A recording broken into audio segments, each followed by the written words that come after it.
It's the first Monday of the month and we're responding to your questions. This is Coaching for Leaders, episode 494. Produced by Innovate Learning, maximizing human potential. Greetings to you from Orange County, California. This is Coaching for Leaders and I'm your host, Dave Stachowiak. Leaders aren't born, they're made. And this weekly show helps you discover leadership wisdom through insightful conversations. The first Monday of every month, we open up the show to respond to questions from our listening community. If you have a question you'd like us to respond to in a future episode, coachingforleaders.com/feedback is where to go. I'm here with my best friend in the world, Bonni Stachowiak, as always. Hello, Bonni. Hello, Dave. All right, we've got a bunch of questions to respond to today, so let's dive right in. Our first question is from Liz. Liz asks, I'm looking for resources on how to balance the personal needs of employees with the needs of the business. How can a manager empathize with an employee while continuing to uphold the business needs? The specific situation is an employee requesting a schedule change due to personal needs, but it is not in the best interest of the company and unrealistic given the employee's position. Bonni, what do you think? This one's so hard for me because there's so much packed into here. And it isn't just the words, Liz, that you wrote, but it's also then how I interpret them and some of the ways that I'm thinking about the world and what's going on. This is my preface to warn you that I may push you a little bit harder, perhaps than even is warranted. There's a lot here that sort of locks me into thinking that you have presented this to us and also perhaps to yourself as a very dichotomous choice. I have to either meet the needs of the employee or meet the needs of the business. And then specifically what you said was, how do I empathize with the employee while continuing to uphold the business needs? The reason I'm pushing back a little bit is that we can kind of limit ourselves when we look at it that way, that it has to be this either or. And I don't pretend to have all the answers on this. I know that employee scheduling can be so very difficult to do, but I do think even just one illustration we can take, I can remember a number of years back, Starbucks had changed something about the way they were scheduling their employees, and it really started to cause a little bit of a revolt. And nothing that ever, like there weren't any collective actions that were taken by employees, but you really started to see a lot of employees venting about the difficulties that was had. And it was something around that we really took away a lot of the freedom that employees had around their own scheduling and being able to pursue things like college degrees or take care of childcare or other caregiving sorts of duties. And they rather quickly reversed course. And that reverse in course both empathized for the employees, but also, of course, had the realities of how complex we can imagine it might be to try to schedule a Starbucks operation from something like 5 a.m. all the way to, I don't even know, Dave, are they open till 10 or 11? They're open past when I go to bed is the thing that happens there. Yes. That's why I don't know what time they close.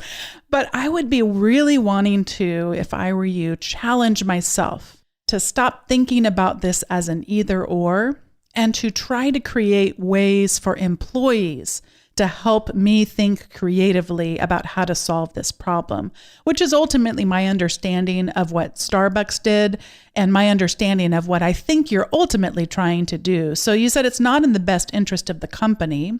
I would kind of want to push back on that a little bit in the sense of perhaps if you only look at it like I want to come in at 9 instead of 7, but your business opens at 7, and therefore there would be no one there to sell products to. I understand the kind of spirit with which you're communicating this, but I want to go back to all of our employees and say, gosh, does it make sense for us to be open from 7 to 9? Oh, we actually do get a lot of customers. Then would any of the rest of you be able to come? Oh, it turns out you'd be able to come in at 7 because you'd actually prefer to leave earlier because you'd be able to go pick up your mother-in-law from her chemo appointment or be able to accompany her to that. So I think if we envelop more people in the conversation about these things, we can probably arrive at a better place. And to share a personal example right now, I won't be sharing about this if it doesn't go well, by the way. Actually, I won't be sharing about it again to begin with, but where I am at my institution, we're of course looking at various ways to slowly reopen parts of our campus. And one of the areas that I oversee is our library. So rather than me telling them, here's how you have to open back up again, here's the hours you have to have, here's who has to be on staff, that wouldn't really make a lot of sense for me to do that, by the way, because I don't know enough about the nuance of their operations for me to really make very good mandates to begin with. But I told them, I said, I'd like you to come up with a proposal that when we're asked for what a reopening might look like, where you've thought through these kinds of things. And lo and behold, in this particular case, it works out really well. There are some people who are unable to right now return back in person, but are able to provide services remotely, such as helping students and faculty with research, et cetera. So this has a happy ending kind of story. And I know they don't always work out that well, but when we engage people who we lead in helping us solve this problem, especially because they have a huge stake in making this right, I find that pretty much every time I have ever done this, I've been absolutely surprised and delighted that they bring up things I wasn't even conceiving of. So I think it's worth having these more open, broader conversations. At the same time, I recognize businesses, yes, they do have needs. They need to be open. They need to be able to serve customers. There are things like that. But can we help people who we lead, have them help us solve these problems? Because ultimately, by the way, if I'm wrong and everything that you've said is 100% true and there's no other options for you, at least they feel like you cared enough to invite them into the conversation, such that then if you say, no, I'm not going to be able to accommodate this, but they're going to know you really tried. They're going to know that everybody really worked hard to make that. And then that's ultimately their choice. If that's a job they're going to be able to hang on to without having that scheduling accommodation that you explored. Anyway, thank you for helping us, Russell. This gave me a lot to think about. And I know Dave has a few things to share as well. I did have a few things to share, but you basically changed my mind on them, and your answer is way better than mine was going to be. So I'm just going to leave it there, Liz. Hope that's helpful for you as far as some other ways to think of it. So let's go over to the question here from Chris.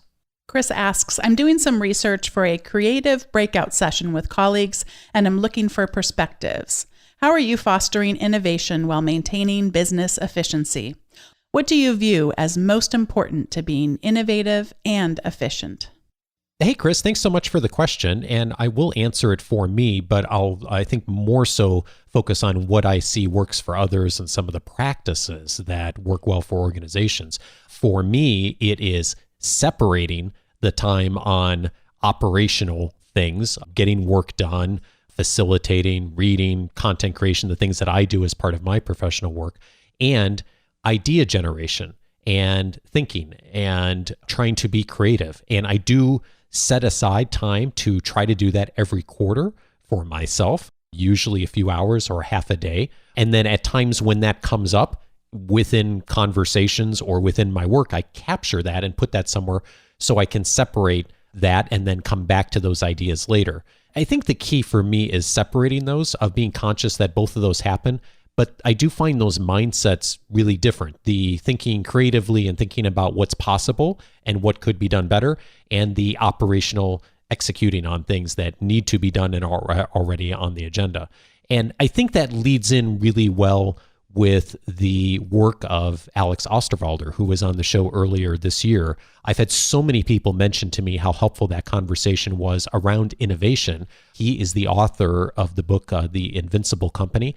And we've had people in our listening community who have purchased that book for their entire teams and are using it as a framework going forward of looking about how to be more innovative and how to think about new ideas. And one of the things that really comes out of that conversation and his research, Chris, is one, separating those two kinds of thinking, that the operational thinking, the day-to-day, we need to get work done, is a very different way of thinking than the creative, the what's possible, what might we do differently. And sometimes those are different people. It's certainly a different way of thinking. There are some people who do well at both, but most of us tend to do better at one versus the other. So being able to separate that a bit in the organization, and maybe even amongst who's part of those conversations and who's doing those, is often helpful. So the fact that you're asking this question is great of, let's set aside time to actually think about How would we get new perspectives? How would we foster innovation? How can we become more efficient? So I love that you're thinking that way. So my first encouragement would be, yes, do that. Keep going and find those opportunities to make that space. And also realize that that's really different thinking for a lot of folks.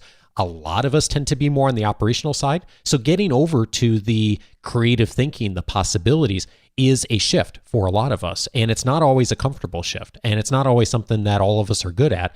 And so that's something just to be mindful of if you're doing this. The other thing that I really love that comes out of Alex's work is the invitation, and I've seen this certainly in my own work too, of try lots of different things, be testing, be exploring lots of different ideas. And there is a bit of the myth in innovation that, it's important to focus on one or two things, and we kind of put all our bets on one or two or three ideas, and we advance them, and we hope that those pay off. The reality is most of the time it's helpful if the organization looks at lots of different avenues, 10, 15, 20, 30 ideas, however many are out there, and makes smaller bets on each one and gives each idea, or at least many ideas, an opportunity to get a bit of traction, and then to watch and kind of see what happens and what picks up steam, what is received well by a customer, what does the organization latch onto, what do you get good feedback on? And then once you have some initial data points, then you can make the bigger bets on a few of those ideas, the ones that are getting the better traction. So that's helpful for a mindset too.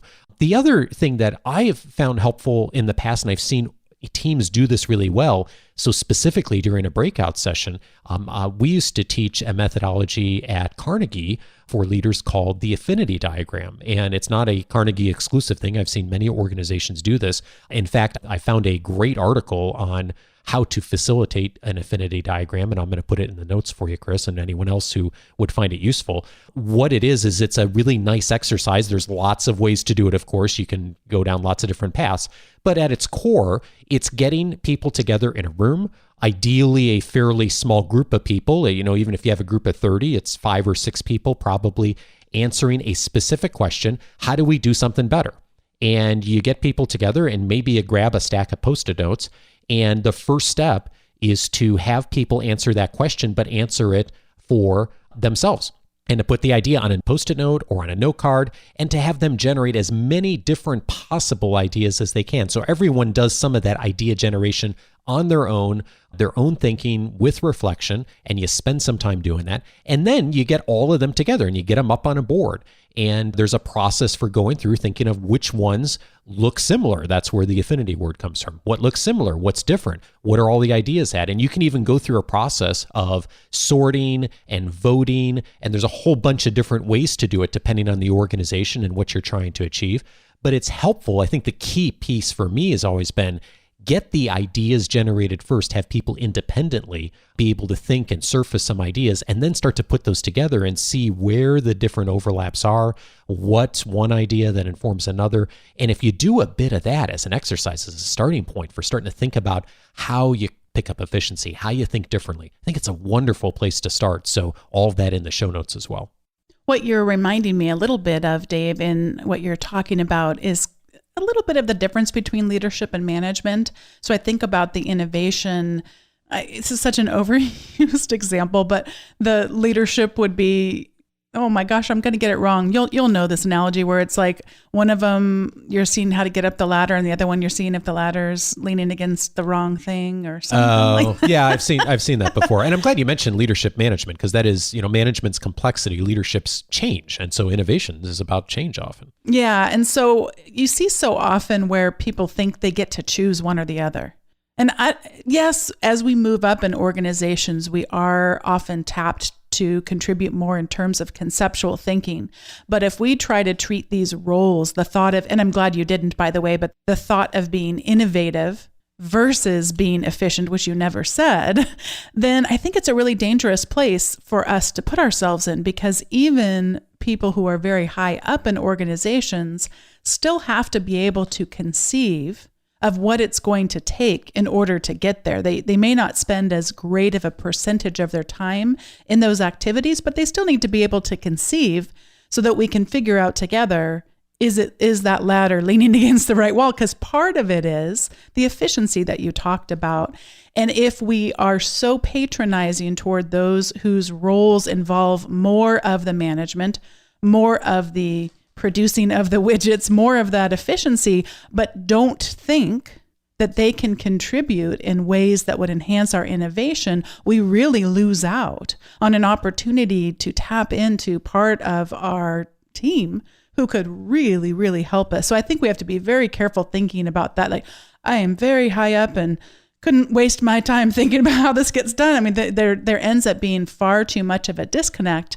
And then you're not able to really get close enough to where things are actually happening in order to go, what if, and you've already done this in the way you've asked the question, what if there are opportunities for innovation in those efficiencies that we could never have conceived of if we didn't listen and discern and really go explore? What a fun set of topics. It'll be fun if you have a chance to write us back or leave a voicemail and let us know how this goes for you.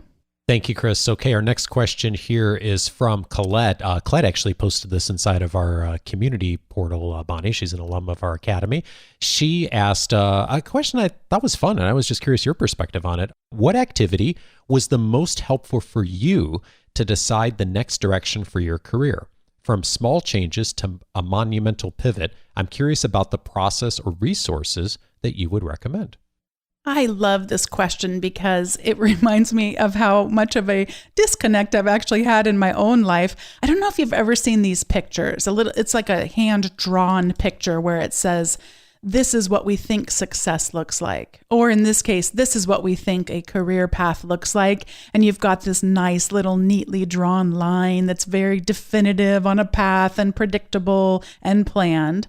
And then you, of course, flip the page and it says, this is what success, or this is what your career path actually looks like. And it's just this huge, ridiculous scribble of a drawing. And that's really what I think about. And it's not, when I think back to my own career, it's not completely a scribble. I can see themes that emerge, and I can see ways in which my earlier career in really unpredictable ways equipped me to do what I do now in some really weird and wonderful ways. But I do think it's a misnomer that we can plan these things out. It's just, I wouldn't even have had any ability to conceive that what I do today was even possible for me. So how could I have planned to get there? And so I saw this the other day on Twitter, of all places. Like, it's not something that only exists on Twitter, by the way, that's just where I heard of it. But it comes out of someone was asking the question of lifelong learning. They were asking, does anybody know where that first started being used? When did that term first become popular? And someone named Rami Kalir, who's been on my podcast before and is at the University of Denver, he introduced me to a three-pronged approach to thinking about our own learning. There's the lifelong learning that we're familiar to, there is the deep learning, and there's the wide learning. And I'm laughing as I'm telling you this now, Dave, because I'm realizing one of them was supposed to be around building and growing your character and your sense of ethics, but I'm not sure which one it was. So maybe lifelong learning was the overall one, and maybe there was one having to do with ethics and integrity and that kind of thing. But I wanted to speak specifically about the deep learning and the wide learning, because I think sometimes we think of this too exclusively. I'm laughing because today's theme of the episode must be dichotomous thought processes and how I'm opposed to them in pretty much every area of my life right now. So sometimes we get stuck where we think, the goal is to be a specialist in our area and we're going to become, extra good at this one thing.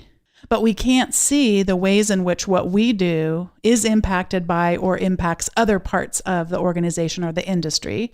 And then other times people go so wide. I know a little bit about a lot of things, which is a great song, by the way, and also is representative. But then if you don't have any depth, it can be hard to grow your career as well. So I think a nice blend in terms of our lifelong learning between the deep learning becomes really good at something, become really, really, really good at something, but not so good at something that you lose sight of the curiosity and the interest in the other parts about your industry, about the other things that are sort of tangential to what it is that you work on. And then even though I can't figure out how these all three fit together, I do think constantly reflecting and becoming a person who is radically self-aware, understands why were you put on this planet with such a rock-solid sense of one's own mission, one's vision, one's values. And it's, Dave, I'm teaching a class right now called Personal Leadership and Productivity. And we're reading The 7 Habits of Highly Effective People, which I can see Dave's typing that into the show notes right now. Such a good book. And what we were talking about was he mentions having centers in our lives that are not helpful. And one of the centers that really resonated with a lot of the students, I was so glad that they are being already so discerning about this at such young ages, is this idea where you can get really caught up in what other people think.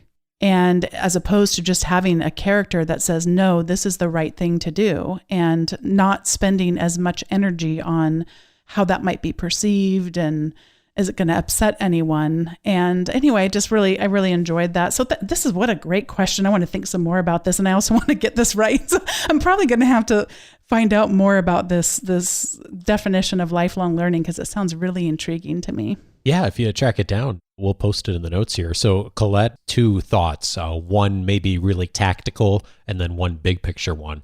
On a tactical side, when I was 3 or 4 years into my career, I started my career in education, working in the for-profit education world, working in a after-school education program, doing tutoring of students in math and reading. It was amazing work. I loved getting to do it. It was hard work. And I realized 3 or 4 years into it, as much as I had a passion for kids and still do and love supporting their learning, I also realized that it was not going to be my career path long term. And so I decided that I wanted to move out of education, and specifically primary, secondary, and actually getting to work with professionals, adults. And so that was a move from education into training, which are related fields, but actually very different in practice. And then secondly, there was a significant sales component to my work when I was in that education job. And I, had the thought of I kind of like to get out of sales. I'd like to do something that is more instruction, facilitation, coaching, that kind of thing. I'd rather not be in the sales part. And so here I was in the education industry in a at least partially sales role, and I wanted to go into the training industry in more of an instruction role. And at the time, I came across the book, What Color is Your Parachute by Richard Nelson Bowles. And it's a wonderful book for those of you who are in the process of thinking about career shifts and change. It's a wonderful starting point, especially the first half of the book. It really takes you through a lot of self-discovery and personal development exercises. And one of the exercises in the graphics that I remember from that book all these years later was different ways to make a career change. And he makes the point in that book that if you're going to make a career change like I was thinking about, of going from a different job, as far as a different job function, and also changing industries, that doing both of those at once is really hard to do. Possible, but hard. Easier is to first change industry and keep doing the job you've been doing, or to change role, but to do it within the same industry or same organization, and then eventually make the second jump. So as an example, being in education, rather than being in education and being in sales, of going from education to maybe instruction, and then later going from being already in instruction, going to training as an industry, of making 2 small jumps rather than making 1 large jump. And that was super helpful for me at the time, because the role that emerged for me as an opportunity was at Dale Carnegie, the training organization. And so that allowed me to make the jump into training, but it was a sales role. And I think if I hadn't seen that chart beforehand and done some thinking about that, I probably would have passed up the opportunity. But because I was thinking about it from the long term, I decided, well, maybe I can get to an instruction role once I get into the training business and eventually make that shift. And in fact, that's exactly what happened. I ended up taking the role in sales. I had the training opportunity open up very quickly. And the other wonderful thing that happened was I realized I really enjoyed the sales component of it too. And so I was able actually to develop a skill set and to be able to do both. Thank goodness, because the 15 years I worked at Carnegie, the work now I do with coaching for leaders and leading this business has required me to be able to be good in both areas. And having that generalist approach has served me so well. And I don't think I would be doing this today had I not made that two-step jump, and in fact never even completed it because I ended up doing both as far as job disciplines. So that was really useful for me. What Color Your Parachute is a great book, and it's useful in so many areas, including things like salary negotiation and all of that. On a big picture level, Colette, the thing that always has driven my career decisions is first and foremost heart. There have been times that I could have gone 2 or 3 different ways, especially early on in my career. When I came out of school, there were a couple of opportunities that I could have gone down. And I always came down to what is going to really just make me want to get out of bed in the morning and what excites me about what this organization is doing in the world. And of all the positions I've had in my career, most I've enjoyed, some of them I haven't. Some organization, at times, like everyone, I've had mostly great bosses. I've had times where, I did not have good bosses, but I've always been able to get up and jump in and work and to feel like the organization, the work I was doing was meaningful in the world. And so that heart piece has been at the center of it for me every time. And some cases, it meant I made less money or I went down a path that there wasn't as an apparent next step or career progression long-term, but I always felt good about what I was doing. And so I would certainly make that invitation to you, Colette, and all the decisions you make in your career. If you can find that heart piece, I think that leads you to wonderful places long-term. So there we go. So hope that's helpful to you, Colette, on doing some thinking. I do have one other question for us, Bonni. This is actually not sent in by anyone else, but it's a question you and I have asked each other a lot when we have done our date nights, which we have not done in a while because of COVID. We would often ask ourselves these 2 questions. What's given you life and what's taking life away? And that's kind of our check-in for each other. And I thought that, it being, we've had conversations like this within the Academy in the last few months, and it being now 6-7 months that we've all been dealing with COVID, I'm just curious for you, how you doing? What's giving you life and what's taking life away right now? When I think through these last 6 months, I am, for the most part, what has given me life is just an overwhelming sense of gratitude. And these are bunched together. You're asking 2 separate questions, I know, but I'm mushing them together because I'm overwhelmed by gratitude for what we have. And then at the same time, I also recognize just how privileged we are and how horrific so many others have it. So that is definitely taking life away. Just this, I already knew that this was the case, that the cards are stacked against people based on the color of their skin, based on their identity. And then just something like the pandemic, everything else going on in the world, it just compounds things. And I very early in the process, I saw a writer that I really like a lot. She was talking about that it's hard because it's ironic because she is living with a very late stage cancer, but she's been able to live for quite some time with a very late stage cancer, a very unique situation to find herself in. So she always wants to, complain about something, but then always realizes someone has something worse. So she described this as performing gratitude. And so I recognize, a lot of times I feel like I'm supposed to perform gratitude. People ask how I am. On a particular day, Dave, I may not be doing great. I may just be fed up with staying here in our house and with everything going on. Like I may just want to vent but I feel like I have to hold back the venting because there's just so much devastation out there. So I don't know, but it's a mixed feeling. We do need to be able to name things that are bringing us great joy and the things we're grateful for. And we don't have to follow up every statement with, we know so many people have it so bad. And then so many people having it so bad right now just feels overwhelming sometimes. And I wish that there were more I felt like I could do. And I realize as these words are coming out of my mouth, I am just being such the stereotypical privileged white person as I share this. But you asked the question and I wanted to be transparent in my answer. It's all mixed up for me. Gratitude and also on fire for we absolutely can do better than this. We absolutely can do better. Much of what we already are experiencing could have been avoided. And let's be doing all of our parts to get on the other side of making this better. Thanks for that. I thought of this through the lens of, speaking of dichotomies, professional and personal. On a professional level, a lot of joy right now in the sense that it's fun seeing our new Academy cohorts coming together right now and just imagining possibilities for people and organizations in the future. And also a little bittersweet because we have some academy cohorts that are ending. And that's always a time of celebration, but also a time of some conversations and groups coming to a close. So that's a bringing me life thing for sure. On a personal level, I was thinking about this week, Bonni, that, as challenging as the online and remote learning is, and to your earlier point, we have it way better than most people do, but it is still a challenge. But one thing that's sort of interesting that's emerged is my morning times tend to be blocked out for kids and logistics stuff and getting people to school and making lunches and all that. And there's none of that to do right now because everyone's here. So it turns out our daughter's schedule is such that she has more time in the morning.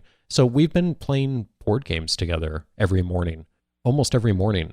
And that's been really fun and joyful for both of us to be able to spend that time. It's one of those things that, while I wish we weren't in this time, is something that would never have emerged if we weren't in this time of just getting to spend time together, just the two of us. And then on the other side, in the evenings, because we don't need to get to bed as early, our son and I are reading a lot in the evenings and staying up a little later, and we're reading A Wrinkle in Time right now. And we just finished reading The Hobbit and getting into some really great children's literature that I think if this hadn't happened, we also probably wouldn't have gone as much in depth on that as we have. So that's been joyful. And then on the what's taking life away, I think about some of the situations you've told me about recently, Bonni, the people you know, and I just think of how ill-equipped some people are, and some leaders and some organizations and some cultures and organizations, to be able to handle giving people bad news and being able to dialogue about how do we solve problems, and which you mentioned earlier to Liz's question, engage and really do problem solving together. And I've just seen a number of situations in the last few months where people are just not equipped well. They mean well most of the time, but they are really causing pain and fear in people's lives.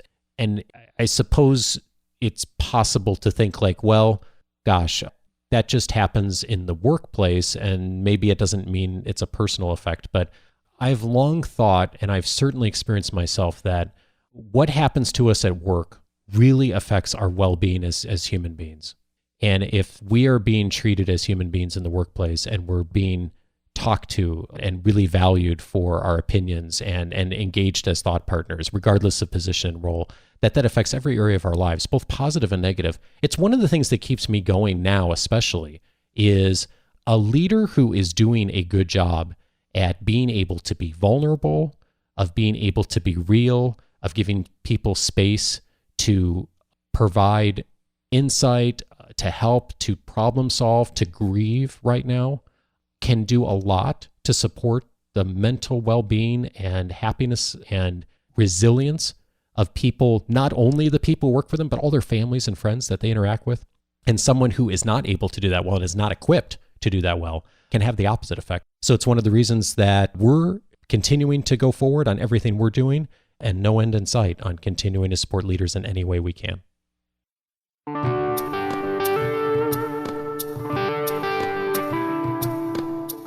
If any of these questions got you thinking more, several related episodes you might also want to check out that will dive into even more depth. One of them is episode 289, How to Lead Part-Time Staff, with my friend Chris DeFerio on that episode.